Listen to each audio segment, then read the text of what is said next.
ضحية جديدة داخل النادي الأهلي والسبب زيزو.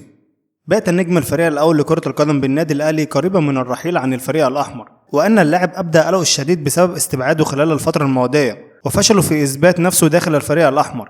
وكشفت مصادر خاصة لموقع 7 كورة عن حالة من التخوف تسود داخل النادي الأهلي برئاسة محمود الخطيب من احتمالية رحيل نجم الفريق حسين الشحات عقب انتهاء بطولة كأس العالم للأندية، حيث يأتي هذا التخوف في ظل رغبة اللاعب الصريحة في المشاركة بشكل أساسي مع الفريق وربط مستقبله بالقلعة الحمراء بمدى حصوله على هذا الدور. وأكدت المصادر أن حسين الشحات يرى أن حصوله على فرصة المشاركة الأساسية هو أمر حاسم بالنسبة له، حيث في حالة خروجه من المباريات لأسباب فنية، خاصة بعد تعاقد الأهلي الأخير مع النجم أحمد سيد زيزو، فإنه سيقرر الرحيل عن الفريق الأحمر والعودة من جديد إلى منطقة الخليج وتحديدا الدوري الإماراتي، حيث سبق له اللعب في العين الإماراتي. وأشارت المصادر ذاتها إلى أن اللاعب بدأ بالفعل في البحث عن العديد من العروض من أندية خليجية، وذلك تمهيدا للرحيل عن الفريق الأحمر عقب انتهاء مشاركة الأهلي في بطولة كأس العالم للأندية. ويبدو أن الشحات قد حسم أمره في حالة عدم ضمان مكانه الأساسي في التشكيلة الأساسية للأهلي، خاصة في ظل المنافسة الشرسة المتوقعة بعد ضم زيزو